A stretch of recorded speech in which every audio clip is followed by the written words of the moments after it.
Dublin house prices stalled last year as tighter mortgage rules dampened inflation. However, price growth has rebounded in the first 4 months of 2016.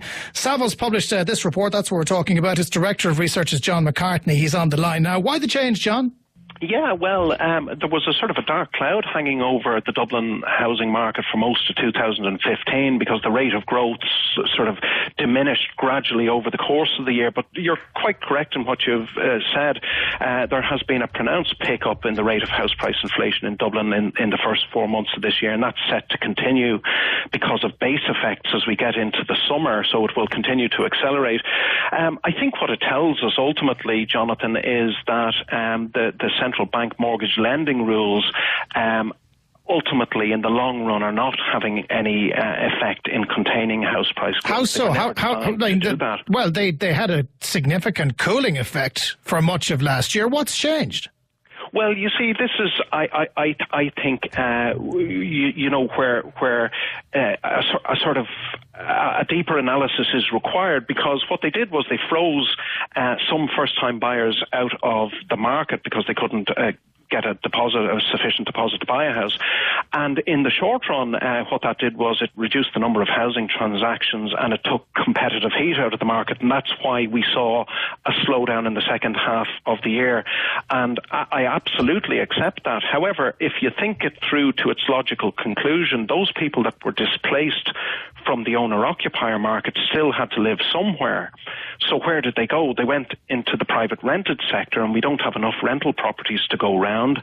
And with all of these additional people piling into the private rented sector, and we estimate that there are 122,000 more people renting today than there was at the beginning of 2015. So there's been a big influx into the rented sector. That's driven up rents. Eventually, after a period, investors begin to recognise that residential property yields are very attractive compared with putting your money in a bank or buying a bond.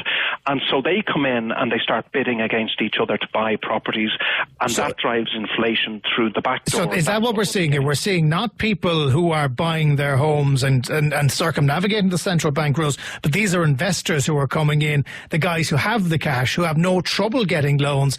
They're the ones who are pushing the prices up now. Absolutely, absolutely. There are now 45,000 more properties in the private rented tenure than there were at the beginning of 2015. So traditional first-time buyers into this market, and that's why we're seeing that more than half of all housing sales are still conducted entirely with cash. It's cash investors looking for a home for their money to get a better return than they can get in the bank. John, that means first-time buyers are out of the market. They're gone. They've been shut out. I think that is the case for a lot of first-time buyers that don't have the benefit of parental assistance. I think that is just the reality of it. I think ultimately what these central bank mortgage rules are doing is changing the mix of buyers within the market. More investors, fewer first-time buyers. And I think there's a very live possibility that we're moving towards a type of London model where we have a city with very expensive residential property and a relatively high proportion of those houses owned by investors. And when we look at the central bank regulations, they're inviting people to give them submissions at the moment. Presumably you're not going to stay quiet on that one. What are you going to say to the central bank? Well, I suppose you have to consider it from the central bank's perspective.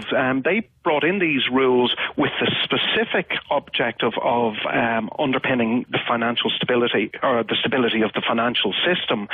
So I think it's arguable that their intention was never to control house prices through these rules. Rather, it was to maintain the integrity of the banking system by preventing banks from lending at risky LTVs. So in one sense, you know, the central bank can only do a review within the objectives that it has. I think what's required really is a sort of a broader review, arguably by the new housing minister or ministry, to sort of pull all of the strands together, because although these rules may well be effective in achieving financial stability, they are having these knock-on effects for society. I've been using the example of pensions. We have in Ireland a sort of a housing model where people buy their homes, traditionally bought their homes in their 20s. They had the mortgages paid off by the time they retired, and then they lived rent-free for the rest of their lives. But with these new mortgage rules, you're going to have some people never buying their properties and other people not doing so until much later in life.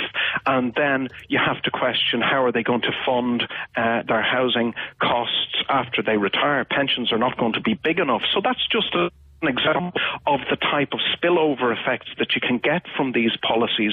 And in order to do a full 360-degree evaluation of this, I think it needs somebody else to do the review, not just the central bank looking at it from its own narrow remit.